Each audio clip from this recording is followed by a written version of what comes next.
no meio do ir e vir das grandes, médias ou até pequenas cidades, entre carros e gentes de todo jeito e toda cor, compromissos, datas, lugares, roupas, estudo, trabalho, coisas e outras coisas.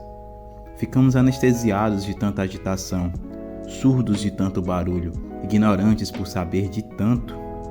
Tudo é para logo, tudo é depressa, a produtividade que pregam os coaches de autoajuda, as notas que cobra a escola, o esforço que cobra o trabalho, a felicidade que cobram nossas redes sociais, cá entre nós, tão antissociais.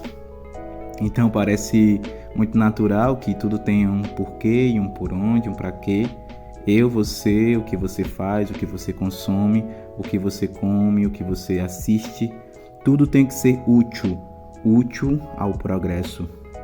E a filosofia?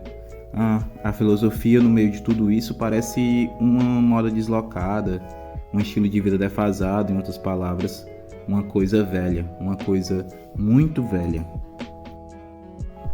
Bom, meu nome é Thales, sou estudante de filosofia e sejam todas muito bem-vindas, sejam todos muito bem-vindos ao canal Nitidamente, um canal para pensar o absurdo. Me lembro de quando eu decidi fazer filosofia e da cara que todo mundo fazia para mim, me julgando, perguntando: filosofia para quê? Bom, eu sempre respondia que era o que eu queria, não dava muitas explicações e ponto final. Mas isso ainda deixava em aberto essa pergunta, que aliás é uma boa pergunta. Filosofia para quê? Se a gente procura no Google ou pergunta um chat GPT ou uma outra inteligência artificial de texto da vida, talvez a gente ache alguma coisa como que filosofia serviria para desenvolver o pensamento crítico. Mas o que isso realmente quer dizer no final das contas? Bom, um primeiro passo, como é de costume fazer em filosofia, seria olhar bem de perto a pergunta: de que serve a filosofia? O que talvez nos leve até uma outra pergunta: o que é filosofia? Uma pista apontada pela filósofa brasileira Marilena Chauí é a seguinte, quando ela faz essa provocação. Se você pergunta o que é matemática, essa pergunta, o que é matemática, não é uma pergunta de natureza matemática. Isso quer dizer que não é uma pergunta que a matemática deva se ocupar dentro dos seus estudos em tentar responder. Da mesma forma, se você pergunta o que é biologia, por exemplo, essa pergunta não tem uma natureza biológica, ou seja, não faz parte do campo de estudo e de conhecimento no qual a biologia se inclui. Por outro lado, se você pergunta o que é filosofia, essa já é em si uma pergunta filosófica.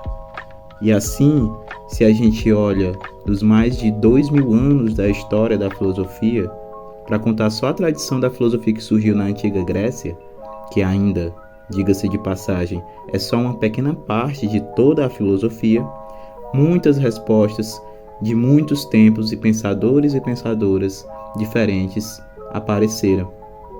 Mas aqui eu não quero me ater a um conceito, nem simplesmente dissecar uma concepção específica de filosofia e nem apresentar para vocês um punhado de conceitos e tentar derivar uma espécie de regra geral ou resumo de todos eles.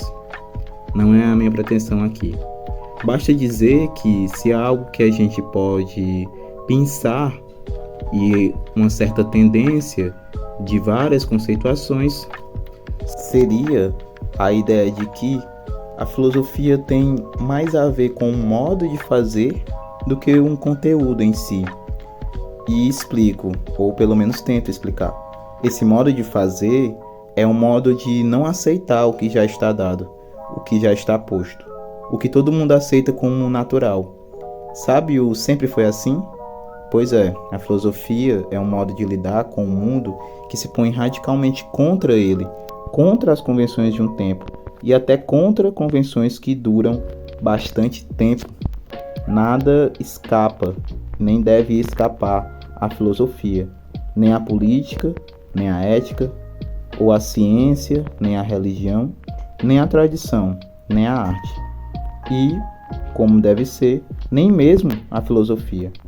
Assim, a gente podia pensar na tarefa da filosofia como uma tarefa de pôr em análise o que até então não se via como analisável, de pôr em análise o que até então se acreditava que não era capaz de ser analisado, se é que vocês entendem.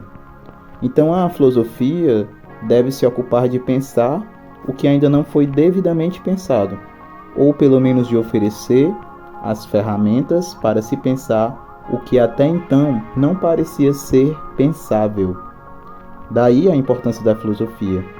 E é nesse sentido que poderíamos dizer que sim, a filosofia é útil, por oferecer ferramentas para pensar o que se acreditava ser, até então, impensável.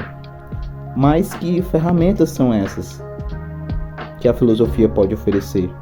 Qual é esse modo de fazer da filosofia? Ivan Fogel, outro grande nome da filosofia no Brasil, nos fala que o modo da filosofia é o do lento e o do simples. Mas isso já é papo para um outro vídeo.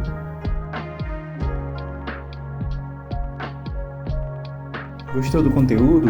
Curta e compartilhe. E o que você achou dessa questão? Lembrando que isso é apenas um ensaio de pensamento, não é nenhuma resposta definitiva.